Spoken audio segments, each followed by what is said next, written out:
እግዚአብሔር ያለ ቅዱሳንም ያድናል። ቅዱሳን ግን ያለ እግዚአብሔር ማዳን አይችሉም። ሰው የሰራው ካሜራ ዓለምን መድረስ ከቻለ እግዚአብሔር የሰራው ሚካኤል ዓለምን መድረስ ይችላል አይችልም? ሰዎች ለሚካኤል ሲሆን የሚያነሱትን ጥያቄ ለሰይጣን ሲሆን ያነሱ። ሰይጣን ደስ አይበልህ የሚል መዝሙር ይዘምራሉ። ሚካኤል ደስ ይበልህ ሲባል ግን ይናደዳሉ። ሚካኤል ያድናል ሲባል እግዚአብሔር አያድንም ማለት አድርገው ነው የሚሰሙ። አንዱን ካላጠፉ ሌላውን ማብራት የሚቻል አይመስላችሁ። ፍጡራን በሙሉ ሊያድኑን ስላልቻሉ አምላክ ሰው ሆኖ ሁላችንን በመስቀል ላይ አድኖናል። አሁን ሞባይላችሁ ቢጠፋ እግዚአብሔር ሰጠ እግዚአብሔር ነሳ ትላላችሁ? ሚካኤል እጅ እኮ ነው ጉድ የሆንኩት ነው የምንለው አይደለ? ሰይጣን ኢዮብን ለመጉዳት ሲጠይቅ እግዚአብሔር የሚፈቅድለት ከሆነ ሚካኤል እኛን ለመጥቀም ሲጠይቅ ይፈቀድለታል አይፈቀድለትም?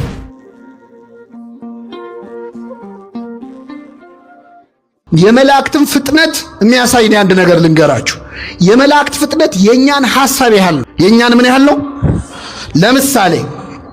ለምሳሌ አሁን እዚህ ቤተክርስቲያን የመጣችሁት ወይ ከቤታችሁ ነው ወይ ከመስሪያ ቤት ነው አይደለ? ወይ ከትምህርት ቤት ነው። ወደዚህ ስትመጡ ከሥራ ቦታ ወይ ከቤታችሁ አንስቶ እዚህ ድረስ እዚህ ቤተክርስቲያን ድረስ ያለውን መንገድ አቋርጣችሁ ነው የመጣችሁት አይደል? ነው አይደለም? ስትመለሱ ደግሞ ከቤተ ክርስቲያን እስከ ድረስ ትሄዳላችሁ። መንገዱን ምን አድርጋችሁ አቋርጣችሁ አይደል? እስቲ አሁን በሐሳባችሁ ወደ ቤታችሁ ተመለሱ። በሐሳባችሁ ይቻላል አይቻል አላችሁ አይደለ? በሐሳብ ቤት መመለስ ይቻላል አይቻል? በሐሳብ ስትመለሱ ወደ ቤታችሁ መንገድ አቋርጣችሁ ነው? ታክሲ ይዛችሁ ነው የምትሄዱት? ባንዴ በሐሳብ ቤት መድረስ ይቻላል አይቻል? ኧረ አንወሻሽ። በሐሳብ አውሮፓና አሜሪካ ያልዞራል። እዚህ መሃል ፓስፖርት ያስፈልግ ቪዛ ያስፈልግ ዓለምን እንዞራለን እኮ። ስለዚህ በሐሳብህ የፈለከው ቦታ በቅጽበት መድረስ ይቻላል አይቻልም? ሚካኤል ፍጥነቱ የኛን ሐሳብ ያህል ነው። ምእመናን ሚካኤል ድረስልኝ ብላችሁ ስትጠሩት ገና ሚካኤል ብላችሁ ተናግራችሁ ሳትጨርሱ መልአኩ አጠገባችሁ ነው ያለው። ካጠገባችን ነው ያለው። ፈጣን ጠባቂዎችን የሰጠን እግዚአብሔር ስሙ የተመሰገነ ይሁን። ሚካኤል ብለህ ሳትጨርስ ገና ስትል ሚካኤል አጠገብ ነው ያለው። ይህን በምን አወቅን? ትንቢተ ኢሳይያስ ምዕራፍ 6 ላይ ተነዋል። ነቢየ እግዚአብሔር ኢሳይያስ እግዚአብሔርን ከፍ ባለ ዙፋን ላይ ተቀምጦ አየሁት አለ። ንጉሡ ዖዝያን በሞተበት ዓመት እግዚአብሔርን አየሁት። ወዮልኝ ኃጢአተኛ ሰው ነኝ፣ ከንፈር የረከሰብኝ ነኝ ብዬ አለቀስኩኝ። ገና አልቅሶ ሳይጨርስ ኃጢአተኛ ነኝ ብሎ ሳይጨርስ ቅዱስ ቅዱስ ከሚሉት ከመላእክት መካከል ሱራፌል ከተባሉት የመላእክት ነገድ መሃል አንዱ ሱራፊ እሳት በጉጠት ይዞ መጥቶ ኃጢአት ተሰረየችልህ አለኝ ይላል። ቅዱስ ሚካኤል ኃጢአት ተሰረየችልህ ይበለለሁላችሁ። እና ተናግሮ ሳይጨርስ እኮ ነው ኃጢአተኛ ነኝ ብሎ ሳይጨርስ መልአኩ በሮ መጥቶ ኃጢአት ተሰረየችልህ። እንደዚህ አይነት ፈጣን ጠባቂዎች ስለሰጠን ስሙ የተመሰገነ ይሁን። የእግዚአብሔር መልአክ በሉ እስኪ በሚፈሩት ሰዎች ዙሪያ ይሰፍራል። ምን ይላቸዋል? አሁን ነገ የሚካኤል በዓል እናከብራለን አይደል? የሚካኤል በዓል እዚህ ብቻ ነው እንደሚከበረው? ሌላ ቦታ አይከበርም? አዲስ አበባ ውስጥ ብዙ ቦታ አለ አይደል? ከአዲስ አበባ ውጭስ አለ አይደል? ከኢትዮጵያ ውጭስ? አሁን አንዳንድ ሰዎች ምን ያሳስባቸዋል? ነገ ሚካኤል በዓል ሲከበር ሚካኤል የት ነው የሚሄደው? ቦሌ ሚካኤል ነው የሚሄደው? መርካቶ ያለው ሚካኤል ነው የካ ነው የሚሄደው ብለው የሚጨነቁ ሰዎች አሉ። መላእክት በሁሉ ቦታ የሞሉ አይደሉም። በሁሉ ቦታ የሞላ ማን ነው? እግዚአብሔር ነው። ታዲያ እናንተ እዚህ ሚካኤል ሚካኤል ስትሉት እዛም ያሉት ሚካኤል ሚካኤል ሲሉት ሚካኤል እንዴት ያዳርሳል ብለው የሚጨነቁ ሰዎች አሉ። በጣም ይገርማቸዋል። እኔ ኃጢአተኛው እዚህ ጋር ቆሜ የምናገረውን ንግግር እዚህ ያላችሁ ትሰማላችሁ? አሰሙ። እዚህ የሌሉ ሰዎች እንዲሰሙ ማድረግ ይቻላል አይቻል? በምን? እዚህ ፊት ለፊት ያሉት መቅረጫ ካሜራዎች፣ ስልኮች ቀርጸው ዓለም ሁሉ እንዲሰማ ማድረግ ይችላሉ አይችሉም? ሰው የሰራው ካሜራ ዓለምን መድረስ ከቻለ እግዚአብሔር የሰራው ሚካኤል ዓለምን መድረስ ይችላል አይችልም? እንዴት ያለ አስተሳሰብ ነው! እንዴት መናናቅ ነው ከእግዚአብሔር ጋር! እኛ የሰራነው ቆርቆሮ እንኳን ዓለም ይደርሳል እኮ። ቅዱስ ሚካኤል ዓለምን ደርሶ መርዳት አይችልም ብሎ ማሰብ እንዴት ያለ ነገር ነው! መላእክት በአንድ ቦታ ሆነው ቅድም ነግሬያቸዋለሁ። ኤልሳ እስራኤል ሆነው የሶሪያ ወሬ ይሰማ ነበር አይደል? ነው አይደለም? አሁን የቁጥር ጥያቄ ልጠይቃችሁ ነው። የእግዚአብሔር መልአክ ሲል አንድ ነው ብዙ አይደለም? የእግዚአብሔር መላእክት አይደለም ቢለው የእግዚአብሔር ምን ስንት ነው? የእግዚአብሔር መልአክ በሚፈሩት ዙሪያ ይሰፍራል። ምን ይላቸዋል? መልአኩ ስንት ነው? በጣም ጥሩ። የእግዚአብሔር መልአክ አንዱ መልአክ እግዚአብሔርን የሚፈሩ ሰዎች ስንት ናቸው? ስንት ናቸው? የት ነው የሚኖሩት? ቦሌ ሚካኤል አካባቢ ነው የሚኖሩት? በዓለም ሁሉ ነው አይደለ? እግዚአብሔርን የሚፈሩ መልአኩ ስንት ነው? የእግዚአብሔር መልአክ አንዱ ሚካኤል ማለት ነው። እግዚአብሔርን በሚፈሩት ሰዎች ዙሪያ ምን ይላል? ይሰፍራል። ሚካኤል ብቻውን እግዚአብሔርን በሚፈሩ ሰዎች ዙሪያ ምን ይላል? ያድናቸውማል። አንዱ መልአክ። አሁን ይህን ስላችሁ መላእክት በሁሉ ቦታ የሞሉ ናቸው አላልንም፣ እኛ አልወጣንም። በሁሉ የሞላ ማን ነው? መላእክት በቦታ ይወሰናሉ? አዎ ይወሰናሉ። ቦታም አላቸው። ዓለም መላእክት ኢዮር፣ ራማ፣ ኤረር የሚባሉ ከተሞች ሁሉ አሏቸው። በዚህ ሲሆኑ በዛ ይታጣሉ። ይሄ ያለ ነው። በሁሉ የሞላ እግዚአብሔር ነው። መላእክት ግን በጸጋ በሁሉ ቦታ መገኘት ይችላሉ። እንኳን እነሱ ቅድም እንዳልኳችሁ በዚህ በኢንተርኔት እኔም ብዙ ቦታ አገኛለሁ። እኛ ኃጢአተኞቹ መገኘት ችለናል፣ ሰው በሰራው ቆርቆሮ። በዚያ ላይ እቺ መሬት የምትባለው ፕላኔት አሁን እኛ ያለንባት ኳስ ማለት ለአንድ መልአክ እኮ እግሩ ስር የሚከታት ኳስ ያህልች። ለሚካኤል ምኑ ነች? እንደምናስበው እኮ ትልቅ አይደለንም። በነገራችን ላይ በጣም ትንሽ ነን እኮ፣ በጣም ትንሽ ነን። አንዱ መልአክ ምድርን ብቻውን መዞር ይችላል። አረ እኔ በጣም ማዝነው በእውነት ሰዎች ለሚካኤል ሲሆን የሚያነሱትን ጥያቄ ለሰይጣን ሲሆን አያነሱ። ከኔ ጋር ናችሁ? ለምሳሌ እዚህ ሰፈር ያለን ሰው ኃጢአት እንዲሰራ የሚፈታተነው ማን ነው? መልሱልኝ። ሌላ ሰፈር ያለውንስ ሰይጣን ነው አይደለ? ሌላ ሀገር ያለውንስ ሰይጣን በሁሉ የሞላ ነው እንዴ? አይደለም። ግን ሰዎች ያም ሰይጣን ፈተነኝ ይሄም ሰይጣን ፈተነኝ ሲባል እንዴ ሰይጣን በሁሉ የሞላ ነው እንዴ አይሉም። ሚካኤል ረዳኝ ስትሉ ግን ደማቸው ይፈላል። ለሰይጣን የማይጠይቁትን ጥያቄ እንዴት ለሚካኤል ይጠይቃሉ? በጣም ያሳዝናል። አንዳንዴ ሰዎች ከአጋንንት ጋር ፍቅር ያላቸው ይመስላል። ሰይጣን የሚል መዝሙር ይዘምራሉ ጎረቤቶቻችን። አሁን ሰይጣን ተቃጠል፣ ሰይጣን እንዲያረኩ፣ ጠላቴ እንዲያረኩ የሚል 1000 መዝሙር አላቸው። ሰይጣን ደስ አይበል የሚል መዝሙር ይዘምራሉ። ሚካኤል ደስ ይበል ሲባል ግን ይናደዳሉ። ሰይጣን ከኔ ዞር በል የሚል መዝሙር አላቸው። ናና ሚካኤል ናና ተብሎ ሲዘመር ለምን ይናደዳሉ? ሚካኤል ወደ ሁላችን ይምጣልን። ምእመናን አመስግኑት ቅዱስ ሚካኤል። ሰይጣን ዞር በልልኝ ከኔ ወግድ ብሎ ከመዘመር ናና ሚካኤል ናና ብሎ መዘመር ይሻላል አይሻልም? አሁን እኛ ከሰይጣን ጋር ምን አሯሯጠን? ካማተብን ይበቃዋል። እሱ ዞር ይላል። ናና ሚካኤል ናና ግን እንላለን። ገብርኤልን ግን እንጠራዋለን። ለሰይጣን አንደበት የለንም። ለመላእክት ግን ዘምረን አንጠግብም፣ እናመሰግናቸዋል። ስለዚህ የእግዚአብሔር መልአክ በሚፈሩት ሰዎች ዙሪያ ይሰፍራል። ምን ይላቸዋል? ያድናቸዋል። መላእክት በሁሉ የሞሉ ባይሆኑም በረድኤት በጸጋ ግን በያሉበት ስፍራ ተገኝተው መርዳት፣ ማገዝ፣ ማዳን ሁሉ ይችላሉ። የመጨረሻ ተናግሬ ጠቀልላለሁኝ። የእግዚአብሔር መልአክ በሉ እስኪ በሚፈሩት ሰዎች ዙሪያ ይሰፍራል፣ ያድናቸውማል። ምን ይላቸዋል? መላእክት ያድናሉ። እኛ አላልም፣ መጽሐፍ ቅዱስ ነው ያለው። እንግዲህ ቀደን አናወጣው። አንዳንድ ሰዎች መላእክት ያድናሉ ሲባል ሚካኤል ያድናል ሲባል እግዚአብሔር አያድንም ማለት አድርገው ነው የሚሰሙ። አንዱን ካላጠፉ ሌላውን ማብራት የሚቻል አይመስላቸው። እኛ እንደዛ አላልንም። መላእክት ያድናሉ ወይ? አዎ ያድናሉ። የክርስቶስን ማዳን ከመላእክት ማዳን ጋር አቀላቅለ ነው አናውቅ። የእግዚአብሔር ማዳን ማንም ሊያደርገው ያልቻለው ነው። ክርስቶስ በመስቀል ላይ ያዳነንን ማዳን በመልአክ ነው የሚለው። በመልአክ አይደለም፣ በአማላጅ አይደለም፣ እሱ ራሱ መጥቶ አዳነን ነው የሚለው። ክርስቶስ በመስቀል ላይ ያዳነንን ማዳን መላእክት ሊያድኑን ይችሉ ነበር? አይችሉም። እሱ የመጣው መላእክት ሊያድኑ ስላልቻሉ። ነቢያት፣ ጻድቃን፣ ቅዱሳን ማዳን ችለዋል? አልቻሉም። ፍጡራን በሙሉ ሊያድኑን ስላልቻሉ አምላክ ሰው ሆኖ በመለኮታዊ ደሙ መለኮት በተዋህደው ደሙ ስጋውን ቆርሶ ደሙን አፍሶ ሁላችንን በመስቀል ላይ አድኖናል። በዚህ መዳን ድነናል? አልዳንም? ስሙ የተመሰገነ ይሁን አምላካችን። በደሙ በተደረገ ቤዛነት ሁላችንን አድኖናል። መላእክት ያድናሉ ስንል ግን ይህንን ማዳን አይደለም። ክርስቶስ መስቀል ላይ ያዳነንን ማዳን አይደለም። አማርኛው ስለተመሳሰለ ነገሩ ይመሳሰላል ማለት አይደለም። ቃሉ ይመሳሰላል፣ ግን ሐሳቡ የተለያየ ነው። ይህንን መጽሐፍ ቅዱስ በብዙ መልኩ ለእግዚአብሔር ተናግሮ ለፍጡራን የተናገረው ብዙ ነገር አለ። አንዱ ማዳን ነው። እነ ሚካኤል እነ ገብርኤል የሚያድኑን ማዳን ምን አይነት ማዳን ነው? በመጀመሪያ ማዳን የእግዚአብሔር የባህሪ ገንዘቡ ነው። ማዳን የእግዚአብሔር የራሱ የሆነ ገንዘቡ ነው። ኃይል የእግዚአብሔር ነው። ማዳን የሚል መዝሙር አታውቁም? ኃይል የእግዚአብሔር ነው፣ ማዳን የእግዚአብሔር። አልሰማችሁ? ብዙ ሰዎች እኔ ፌዴራል ፖሊስ ሳይሆን ነው ይሄን መዝሙር የሚዘምሩት። እኔ ለምን እንደሆነ አላውቅም። ኃይል የእግዚአብሔር ነው የሚሉት ፖሊስ ሳይሆን ነው። እስቲ በሉ ኃይል የእግዚአብሔር ነው። የእግዚአብሔር ነው ምን ማለት ነው? በራሱ ማዳን የሚችል ማን ብቻ ነው? እግዚአብሔር ብቻ ነው። ሌሎች ፍጡራን ያድናሉ ወይ? አዎ ያድናሉ። የማዳን ኃይላቸውን የሚያገኙት ከማን ነው? ከእግዚአብሔር ነው። እንጨት ብትነኩት፣ ዛፍ ብትነኩት ያቃጥላል? ያቃጥላል? እሳትስ ብትነኩት፣ እንጨቱን ወስዳችሁ እሳት ውስጥ ከታችሁት ከጋለ በኋላ በደንብ ከተቀጣጠለ በኋላ ብትነኩት ያቃጥላል? አያቃጥልም?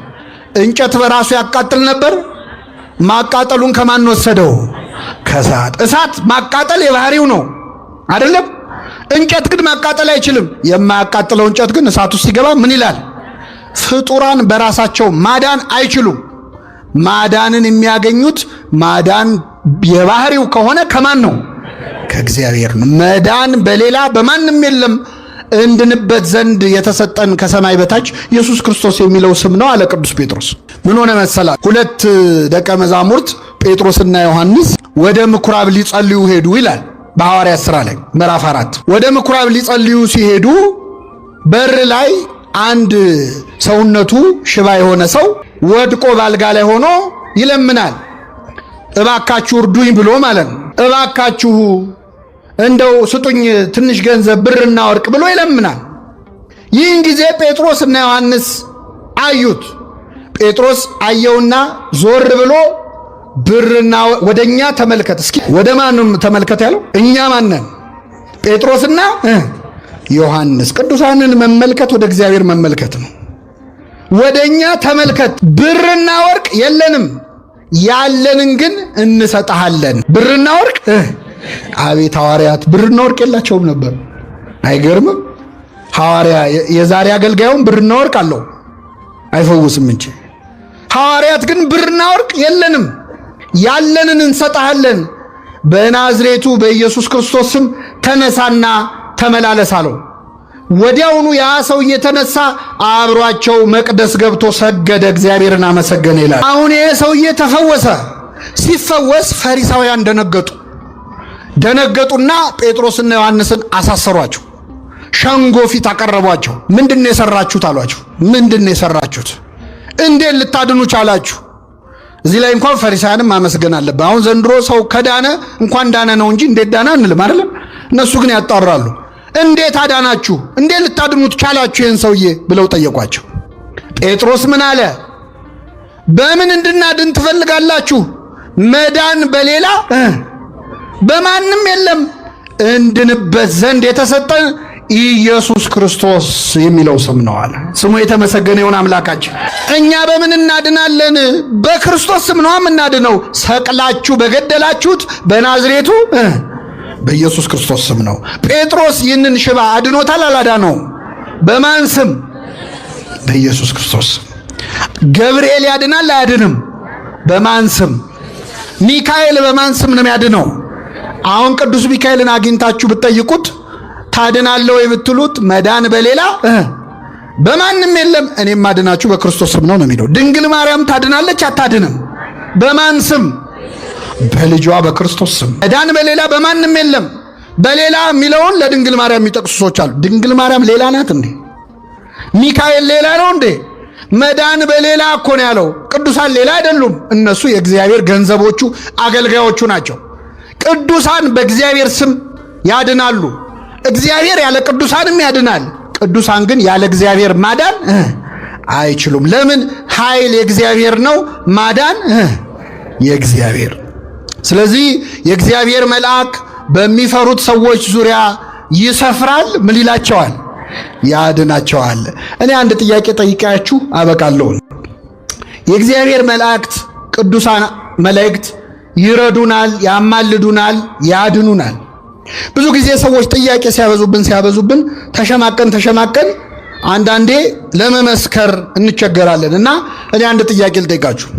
አንድ ሰው አሁን እዚህ ቅዱስ ሚካኤል ቤተክርስቲያን መጥቶ ሚካኤል ሆይ ከአምላክ በተሰጠ ስልጣን አማልደ ከዚህ በሽታዬ አድነኝ ብሎ ይህ ሰውዬ ለሚካኤል ተስሎ ዳነ። ይህንን ሰውዬ ያዳነው ማን ነው? ሚካኤል ነው ወይስ እግዚአብሔር? አይሰማም። በጣም ጥሩ። እሺ ሌላ ጥያቄ ልጠይቃችሁ። መጽሐፍ ቅዱስ ላይ ኢዮብ የሚባል ሰው ታሪክ ተጽፏል አይደለም? መጽሐፈ ኢዮብ ላይ መላእክት ሁሉ በእግዚአብሔር ፊት ለመቆም መጡ ይላል። ሲመጡ ሰይጣንም መጣ፣ እግዚአብሔር ፊት ቆመ። ከወዴት መጣ አለው እግዚአብሔር። ዓለምን ዞርኳት ተመላለስኳት አለ። እየሰማችሁ ነው? ዓለምን ምን አልኳት? እኛ ድሮ ትምህርት ቤት ስንማር ማጅላን ነው ዓለምን የዞረው አይደለ? ግን ሰይጣንም ዞሯል። ለካ አያችሁ? ዓለምን ዞርኳት ተመላለስኳት አለ። አሁን ዓለምን የሚዞረው ሰይጣን ለጥሩ ነው ለመጥፎ ነው? ዓለምን ለማበላሸት ነው አይደለ? ሰይጣን ዓለምን ለመተናኮል የሚዞር ከሆነ ሚካኤል ዓለምን ለመታደግ ይዞራል አይዞርም? ይዞራል። ከዛ ምን አለው እግዚአብሔር? ባሪያዬን ኢዮብ አየኸው አለው። ባሪያዬን ኢዮብ አየኸው፣ እንዴት አይነት ጻድቅ ሰው እንደሆነ፣ እንዴት ቅን እንደሆነ ተመለከትክልኝ አለ እግዚአብሔር። አየህልኝ የሚለው ሰው መሆን እንዴት መታደል ነው በእውነት። አየኸው እንዴት አይነት ቅን እንደሆነ አለ። አይ እሱ ቅን ባይሆን እኮ ነው የሚገርመው። ምን አጉድለህበታል? ሀብት ሰጥተኸዋል፣ ንብረቱ ሞልቶታል፣ ተርፎታል። 10 ልጆች ሰጥተኸዋል፣ ባለጸጋ ነው፣ ጤናው የተሟላ ነው፣ ትዳሩ ያማረ ነው። ምን አጎደልክበት? ከነዚህ አንዱን ብታነሳበት ግን ይሰድብሃል አለ እግዚአብሔር። ምን አለው? ሂድ የወደድከውን አድርግበት፣ ህይወቱን ግን እንዳትነካ አለው። ምኑን እንዳትነካ? እንዳትገድለው፣ ግን የፈለግከውን አድርግበት አለው። በጣም ጥሩ አለ ሰይጣን። ፍቃድ አገኘ። ከማን ነው የተፈቀደለት? ሄደና የኢዮብን ሀብት ንብረቱን በአንድ ቀን አወደመበት። በሚሊዮን የሚቆጠር ሀብቱን ንብረቱን፣ ከብቶቹን፣ ያለውን ነገሩን፣ እርሻውን ሁሉ በአንድ ቀን አወደመበት። ኢዮብ ወሬውን ሲሰማ እግዚአብሔር ሰጠ፣ የእግዚአብሔር ስም ምን ያለ ይሆን አለ። አይገርምም? አሁን ሞባይላችሁ ቢጠፋ እግዚአብሔር ሰጠ እግዚአብሔር ነሳ ትላላችሁ? ሚካኤል እጅ እኮ ነው ጉድ የሆንኩት ነው የምንለው አይደለ? ምን ነው ምን አረኩ ነው የምንለው እኮ። ኢዮብ ግን ሀብት ንብረት ሁሉ በአንድ ቀን ወድሞ እግዚአብሔር ሰጠ እግዚአብሔር ነሳ አለ። ሰይጣን ቀጥሎ ምን አረገ? 10 ልጆቹን በአንድ ቀን ገደለበት። ስንት ልጅ? አይከብድም? 10 ልጅ በአንድ ቀን። እንደው አንድ ሁለቱ ቢተርፉ ምን አለ? 10 ልጆቹ ሞቱበት። ሰይጣን ተንኮሉን አያችሁ? መጀመሪያ ልጆቹን አልገደለበት። መጀመሪያ ቢገልበት በኋላ ሀብቱ ሲጠፋ እንኳን ሀብቴ ልጆቼም ጠፍተዋል ይላል፣ ጦሴን ይዞ ሄድ ይላል። ስለዚህ በመጀመሪያ በሀብቱ ፈተነው፣ ቆይቶ 10 ልጆች ገደለበት። እግዚአብሔር ሰጠ። ከዚያ ምን አለ ሰይጣን? ከራስ ፀጉሩ እስከ እግር ጥፍሩ በቁስል መታው። ሰውነቱ ቆሰለ፣ የገዛ ቁስሉ እስኪሸተው ድረስ። በሸክላ ነበር፣ በገል ነበር የሚያከው ቁስሉን የሚያከው። ቁስሉ እስኪሸተው ደረሰ። እግዚአብሔር ሰጠ፣ እግዚአብሔር ነሳ። አሁን ጥያቄ ልጠይቃችሁ። ኢዮብ ላይ መከራ ያወረደበት ማን ነው? እግዚአብሔር ነው ወይ ሰይጣን? እግዚአብሔር ነው ወይ ሰይጣን ነው? በጣም ጥሩ መልሳችኋል። ሰይጣን ነው አይደለም? እሺ ቅድም አንድ ሰውዬ እዚህ ቤተክርስቲያን መጥቶ ሚካኤል ሆይ ከአምላክ አማልደ ካለብኝ በሽታ አድነኝ አለ። ቅዱስ ሚካኤል አማልዶ ይህን ሰውዬ ፈወሰው። ይህን ሰውዬ ያዳነው ሚካኤል ነው ወይስ እግዚአብሔር ነው ስላችሁ ምን አላችሁ? እግዚአብሔር። ሰይጣን እግዚአብሔር ጋር ቀርቦ አስፈቅዶ በኢዮብ ላይ መከራ ወረደበት። ኢዮብ ላይ መከራ ያወረደው ማን ነው? ሰይጣን ነው ወይስ እግዚአብሔር ነው ስላችሁ ማን አላችሁ? ሰይጣን አላችሁ። ምንድነው ሚካኤል ስሙ እንዲጠራ ሰይጣን መሆን አለበት ወይ ነው? ምን ማለት እንደፈለኩ ላብራራላችሁ። ለሰይጣን ኢዮብ ላይ መከራ እንዲያወርድበት ፍቃድ የሰጠው ማን ነው? ለሚካኤል አንድን በሽተኛ እንዲፈውስ ፍቃድ የሰጠው ማን ነው? ስለዚህ እግዚአብሔር ሁለቱንም የፈቀደ እሱ ነው አይደለ? ኢዮብ ላይ መከራ ያወረደው ማን ነው ስላችሁ ሰይጣን ካላችሁ፣ ይህም በሽተኛ የፈወሰው ማን ነው ስል ማን ማለት አለባችሁ? ሚካኤል ማለት አለባችሁ። ምክንያቱም ለሰይጣንም ክፉ እንዲያደርግ ለሚካኤልም በጎ እንዲያደርግ ፈቃድ ሰጪው ማን ነው?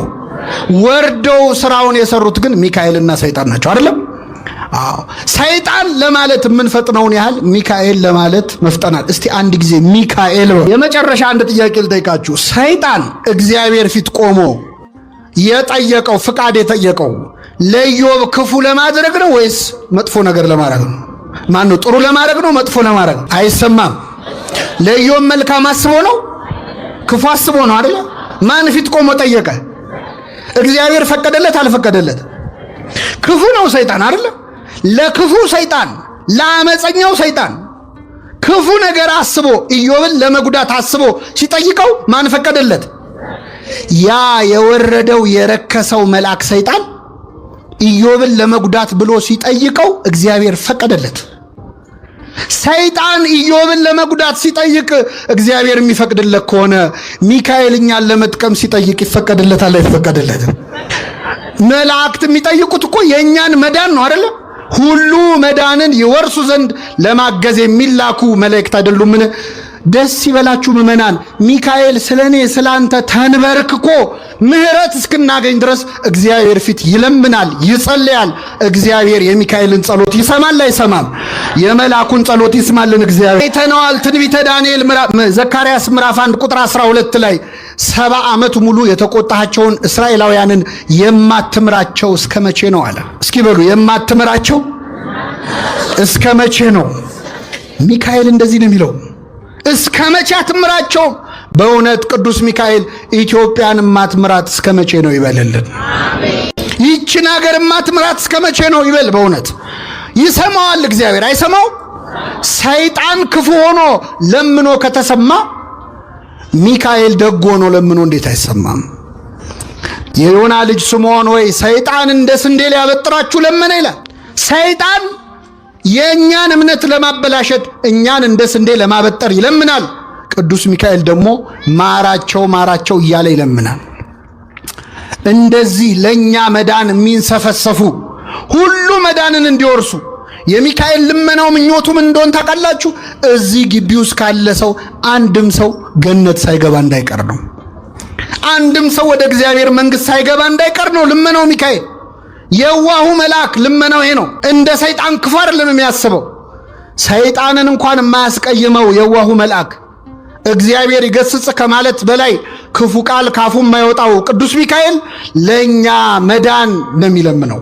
ለኛ መዳን የሚለምኑ መላእክትን ስለሰጠን ስሙ የተመሰገነ ይሁን። የእግዚአብሔር መልአክ በሚፈሩት ሰዎች ዙሪያ ይሰፍራል። ምን ይላቸዋል? የሰማነውን በልቡናችን ያሳድርብን።